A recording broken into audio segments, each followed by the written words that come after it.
So I'm going to hand over now to the wonderful Helen and Sue to give you a little bit of an indication of what's going on within their Gender Balance Network.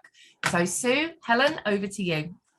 Thanks very much, Leona, and good morning, everyone. Thanks very much, Vanessa. I'm Sue Phillips and very proud to be the president of our Global Gender Balance Network at Ipsos. So thank you very much for inviting us to spotlight on this session today. We're really delighted to be part of the Gender Networks and want to really thank you and also all the members here for your support. We've only recently, we only set up our network in 2018, and in the last couple of years we've connected with potential speakers here, and every initiative we've taken on, Vanessa, has always been a great source of inspiration and encouragement. So just wanted to start with a note of thanks. So in the next 10 minutes, Helen and I would just like to share three things. Firstly, our story and our learnings, which might be useful to you. I know every month we listen and hear everybody else's stories, so hopefully ours will be of some interest to you. Also, we've got one current challenge, which we'd like to share with you to see if you have any ideas on that.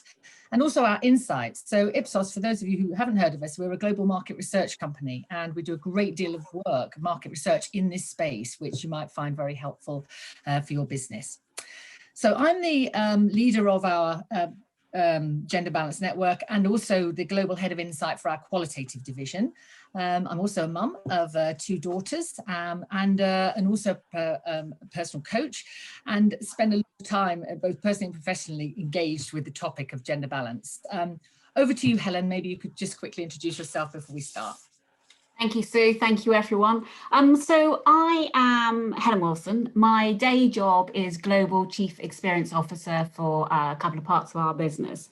There's a whole bunch of stuff that I do. And I guess that title, Chief Experience Officer, CXO, sometimes my colleagues think that's Chief Excitement Officer, because I do tend to get rather excited about things. But that whole better balance for better business through gender balance is absolutely one of those. So I'm a governor at a leading girls' school. I've got 4 daughters, and I'm actually going to do just a little plug for one of them. So one of them is 15 years old, and she hosts and presents her own podcast called Hattie Talks. And this season's all about inspirational women. So I would love to tap you up, Vanessa, as I know she'd like you to be a guest on her podcast. So that's Hattie Talks.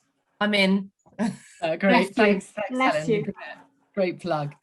So just as context, we, unlike many other companies, well, we're actually an industry that doesn't have any trouble attracting women. 65% of our workforce is actually female. And so you see an awful lot of women around. So we only actually started to look at the numbers more closely a few years ago, and we realized that actually there is a real imbalance at leadership level. But when you think about the number of women we actually employ, so at level 1, which is our highest level, we have 34% women, and at level 2 we have 45% women, which I know to many people on the board would feel like, you know, joy and heaven and a real achievement. But when you consider that 70% of our intake at the lower levels is women, actually it still isn't equal at the highest level, and it's our business goal for our Chief Executive Officer to reach parity at those senior levels.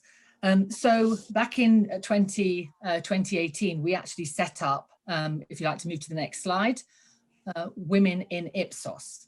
And we launched it at our global conference in Dubai.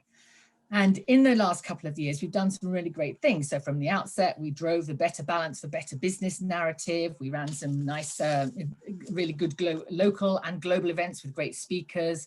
And we actually made some significant progress in that we're very proud that in the US, our network influenced our leadership to double their statutory allowance for maternity leave. So we've made some significant moves in those last couple of years. Our clients were engaged, our women were engaged, but move to the next slide. This is where we had an epiphany where, I don't know if Aviva's on the call today, but it was early in 2020 where Aviva was presenting at a Harvard Business Review event.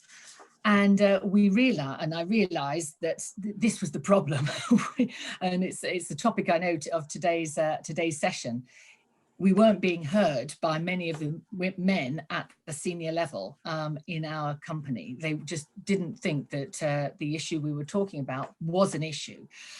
So we know that involving men in the network is an essential part of the journey to achieve your goals. You know, I think BCG found that among companies where men are actively involved in gender diversity, 96% of those report progress. Where men are not involved, only 30% show progress. So we use this this quote here from Aviva as a kind of a call to action. And saying basically quite simply, we do need to stop fixing women and stop blaming men. We need to actually get behind this challenge together. And so we needed to find a better way of engaging everyone. So next slide.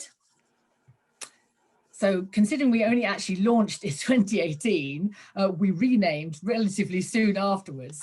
In 2020, December 2020, we changed our name to the Gender Balance Network. Again, thanks very much to Vanessa for all the support that she gave here. Lots of name ideas and all that sort of thing, as you know, comes with the name change issue. So our key purpose was obviously to make this something for everyone and to make also this more of a global network beyond both just the UK and the US. And so along this journey, there are sort of three big learnings really. And Helen will talk in a minute a little bit more about the Gender Balance Network itself. Don't assume that everyone gets it. We really were plugging away, and it was literally on deaf ears. So the assumption that everyone gets why you're doing this and what the importance of gender balance is it should not be assumed. People don't understand that better diversity does mean better business. And you need to keep banging, so you therefore need to keep banging that drum that better balance lands better business as well, and that hits the ears much more strongly than just talking about let's address the gender balance issue for its own sake. The other thing we also realized, because we're a global company and we wanted to make sure that, you know, this wasn't just a Western thing that we were exporting. We set it up very much as a bottom-up initiative. So while we have an identity and a purpose and a set of pillars, we actually wanted local markets to set up their own gender balance networks under the name, but with their own purpose and guidelines. And you really do need to have a bottom-up strategy, because culturally there are significantly different issues with regard to gender balance than there are global. So, for example, every year we do have an International Women's Day initiative, and the last couple of years we always share what those initiatives are. And in China, they brought in makeup artists to do makeup lessons, because face and appearance is extremely important, and obviously we know that. But in China, it was believed to be one of the most important ways in which we could actually support women to improve. In France, they gave a rose to all their female employees. Again, neither of these strategies would have worked as well in the UK or the US, but that wasn't for us to decide. The cultural context of what is appropriate to inspire women to reach their potential must be our starting point. So a couple of learnings there. So on to the next slide. So we know, as I said, our work is not done, and this is obviously a post-pandemic number that we really need to really need, and there are many other numbers also around this, that our work is not done. There are lots of reasons why we need to keep on with our gender balance network. So I'm going to pass on to Helen, who will now talk us through a little bit more about what we're actually doing in the balance network now. You're on mute, Helen. Thank you, Sue. So if I can have the next slide, please. So I'm conscious we've only got a few minutes left in this slot, so I will rattle through these somewhat. But our purpose, you can see it on the screen there, it's very clear. But I guess that brings us to the challenge that Sue set out at the beginning of this call. How should we integrate non-binary into our purpose, into our network, into our language? And we'd welcome your feedback. For those of you who are further along that curve, please do either write in the chat or connect with us afterwards in terms of really what we should be doing there. We'd love to hear your help. A few quick facts on the next page in terms of what we do. You have got our pillars here. Many of those are familiar with many of you in terms of amplifying the voice, having a professional development arm, and importantly, being an influence to the business. I would also say it's about shouting really loudly about what you're doing and about the successes. Now, Ipsos is in about 90 odd countries. My teams alone do research in certainly double that. We've got 21 gender balance networks throughout the Ipsos world right now with significant potential for growth. We're linked into the targets at the top of the business, so very aligned with what's going on in the business. In terms of the next slide, it's worth you knowing that we are a global business, obviously, as we've both spoken about. So if there's anywhere we can help you in terms of how we've rolled out across our organisation, we'd be happy to do so. And here's just a few things that we point to our people when they're setting up networks. I won't linger on this slide, I'm conscious of time, but for you, then of course, again, feel free to take a look through this pack. I did just want to spend a couple of minutes at the end of this presentation just to talk to that third point that Sue mentioned, what Ipsos knows. So, you know, as a business, every day we spend our time measuring what citizens, what consumers, what customers, what patients do and think. You know, yes, we're about making our organisation a better world, but we're also about making the world a better place. And I think because we're Ipsos, because we have this mass of insight, hopefully we have a strength that enables us to contribute to decisions about society. So a couple of slides here, and again, I won't go into the detail, but we work with lots and lots of global forums. So whether that's UN Women, World Economic Forum, Women's Forum, whether that's private clients. I think here we've got what we've got the Body Shop, we've got the, oh, where's a timely one, the International Tennis Federation or the Foundation. We've got We Are Tech Women, which you will have recognized from the start of the call, thanks to Vanessa. And on to the next page. As well as working for clients across the world, we do stacks of stuff off our own back.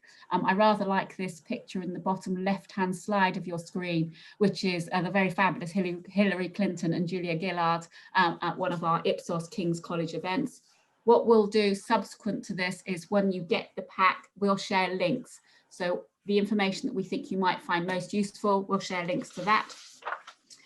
So I'm going to hand over to Sue. As I say, that was an absolute gallop, but I don't want to take your time any more than we should. And Sue will just do a very quick wrap up so we can continue with the rest of the speakers. Lovely, thank you very much. So yes, we've told you our story, told you about one of our current challenges and also about our insights. So 3 messages really to leave you with beyond, please do connect with us. We're very love to speak with anybody. Is first of all, work hand in hand with HR and senior leadership and to communicate this as a business initiative as opposed to a side gig, if you like. Bottom-up rules in terms of, you know, the local countries and local companies setting up local teams, setting up their own initiatives that are appropriate actually for them. And again, being culturally aware about how you deal with that. And as Helen just said, shout and keep shouting very loudly because we can't assume that any work has been completed. So very much looking forward to hearing from you. And yeah, you'll have this deck and some links to the research and I'd be happy to share more.